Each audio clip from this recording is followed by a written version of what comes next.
Ever get that groggy feeling, after like a bad night's sleep? Oh. Like your brain is just running on fumes? Absolutely. Well, it turns out there's actual reason for that. Our Yeah. brains need to clean up overnight. It's true. And so that's what we're going to be diving deep into today. Yeah. All the science behind this process. That's right. And it's a pretty recent discovery. Yeah, it is. So we're looking at the glymphatic system. That's right. And it's basically like your brain's nightly janitorial crew. Uh-huh. It's pretty fascinating stuff. Yeah. So we've got research summaries, some specific studies, and even some chatter from like the science world on X, all about this glymphatic system. Yeah. So are you ready to discover how your brain takes out the trash while you're catching those Z's? Let's do it. All right. So basically, this system relies on something called cerebrospinal fluid, or CSF. All right, CSF, got it. And it's this clear fluid that flows around your brain and spinal cord and acts like a rinse cycle. Interesting. To flush away waste products that build up between brain cells. So while we're sleeping, CSF is like tidying up. Yeah. What kind of waste are we talking about here? So think of it like this. Throughout the day, your brain cells are hard at work. Right. Producing a byproducts. Okay. It's like a factory that generates waste as part of the manufacturing process. Interesting. The glymphatic system comes in at night to clear out that waste. Okay. Keep everything running smoothly. Makes sense. So what happens if this cleaning process doesn't happen efficiently? Well, that's where things can get a bit concerning. Oh. One of the waste products cleared by the glymphatic system is a protein called amyloid beta. Okay. And when it builds up, it can form plaques between brain cells, and that's one of the hallmarks of Alzheimer's disease. Hold on. So a poorly functioning brain cleaning crew could increase the risk of Alzheimer's. Yeah, that's a growing area of research. Wow. But a 2013 study by Mike and Nedergaard showed this system in action. They found that during sleep, glial cells, which are support cells in the brain, actually shrink. Creating more space for CSF to flow and clear out waste like amyloid beta. So it's like making room for the cleaning crew. Exactly. To get in there. Yep. And this process is most efficient during deep sleep. So deep sleep is not just about feeling rested. Right. It's crucial for this brain cleaning process. It is. Huh. This makes me wonder about those nights when I toss and turn, never really falling into a deep sleep. Is my brain's cleaning crew slapping off then? That's a great question, and it leads us to another interesting aspect of this research, the impact of sleep aids. Oh, okay. While they might help us fall asleep, some of them might actually interfere with the glymphatic system. Really? So those medications could be preventing our brains from getting a good clean... Potentially, yeah.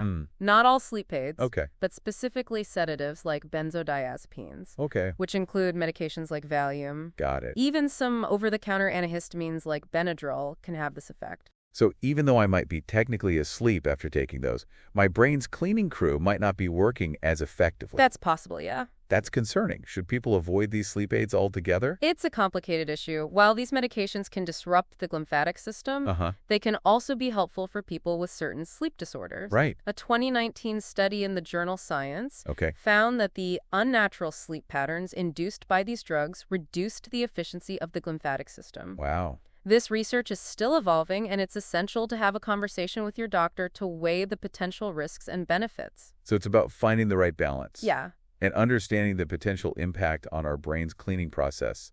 That makes sense.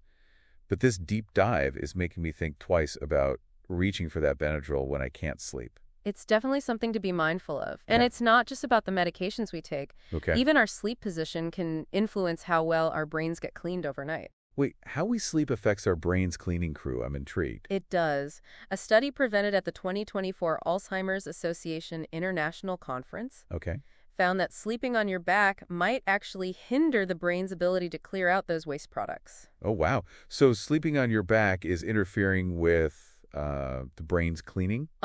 Is that because it changes how that cerebrospinal fluid is flowing? That's the idea. It seems that when we sleep on our backs, gravity might make it a bit harder for the CSF to efficiently drain waste products. Okay, so if I want to give my brain's cleaning crew the best chance to do its job, right, I should be sleeping on my side. That's what the research seems to suggest. Interesting. Sleeping on your side, either left or right, might promote better CSF flow. Okay. And enhance that glymphatic clearance we've been talking about. Okay, I'm a side sleeper from now on. Good! This whole sleep position thing is really interesting. Yeah. But it got me thinking about something else we touched on earlier. Okay. Anesthesia, you mentioned it might have a similar effect to those sedatives. Yeah. When it comes to brain cleaning. Right. How does that work exactly? Well, studies in animals have shown that anesthesia can interfere with the lymphatic system. It seems to disrupt the natural sleep cycles and brainwave activity that are crucial for that cleaning process to work efficiently. So it's not just about being unconscious. Right. It's about how we achieve that unconsciousness. Yeah. Does that mean every time we go under for surgery, we're potentially messing with our brains? It's a valid question, and researchers are actively investigating this. Okay. It seems that the way anesthesia affects brain activity can disrupt those crucial sleep stages where the glymphatic system is most active. Wow. This is reminding me of something we read about earlier. Okay. A review in Nature Reviews Neurology that talked about sleep architecture and how certain medications affect it.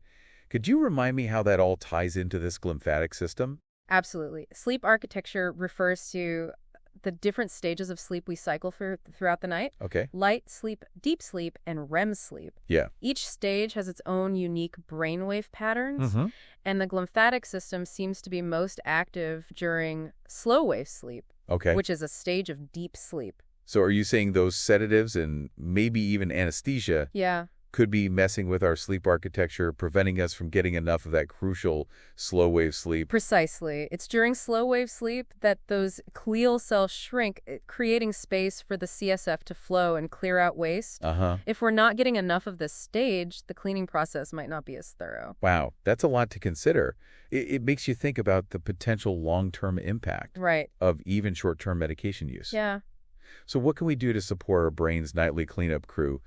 Besides avoiding those disruptive medications and choosing the right sleep position, are there other things we could do to help our brains stay tidy? Well, while more research is needed, there's some promising work on the role of exercise and diet in supporting the glymphatic system. So if we're already working on an healthy lifestyle, yeah, are we probably doing our brains a favor in the cleaning department too? It's likely that a combination of factors contributes to a healthy glymphatic system. Getting enough sleep, being mindful of the medications we take. Yeah. Paying attention to sleep position, and maintaining a healthy lifestyle overall. This is all so fascinating. We used to think of sleep as just a time for rest, but now we're understanding that our brains are busy doing all this essential work behind the scenes. Exactly. It really is a paradigm shift in how we understand sleep and brain health, and the research is constantly evolving. For instance, scientists at Oregon Health and Science University have developed a special type of MRI that allows them to actually visualize the glymphatic system in action. Wait, they can actually see this cleaning process happening? Liv, it's a game changer. Wow. Using this MRI and a special tracer, they can observe the cerebrospinal fluid flowing through those channels, flushing out waste. Before this technology, we could only observe this process in animals. So we're finally getting a clear picture of what's happening inside our brains while we sleep. It's pretty remarkable. It is pretty mind-blowing. But what does it all mean? What's the big takeaway for us? Well, this deeper understanding of the glymphatic system could lead to new strategies for preventing and treating neurological disorders. Oh, wow. If we can figure out how to optimize this cleaning process, we might be able to slow down or even prevent cognitive decline. So all those years of our parents telling us to get a good night's sleep weren't just empty words. Not at all. Sleep isn't just about feeling rested. It's crucial for brain health and overall well-being. Right. And this research on the glymphatic system is helping us understand just how vital it really is. I'm definitely feeling a whole new level of respect for sleep after this deep dive. Yeah, me too. It's not just about switching off for the night. It's about giving our brains the time and space they need to perform these essential cleaning and restorative functions. Absolutely. So let's recap what we've learned about this amazing system. Okay. We've got the glymphatic system, right, our brain's hardworking cleanup crew using cerebrospinal fluid to flush out waste products while we sleep. That's right. And we've explored how certain medications and even anesthesia can disrupt this cleaning process, possibly affecting those crucial deep sleep stages. Yeah. Where the glymphatic system is most active. Exactly. We even learned that how we sleep matters. Side sleeping seems to be the best position to help our brains get a good clean overnight. That's what the research suggests. And there you have it, folks. That's the glymphatic system, your brain's nightly cleanup crew.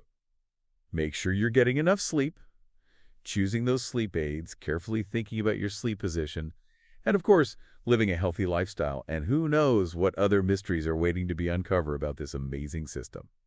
Thanks for joining us for this deep dive, and we'll see you next time.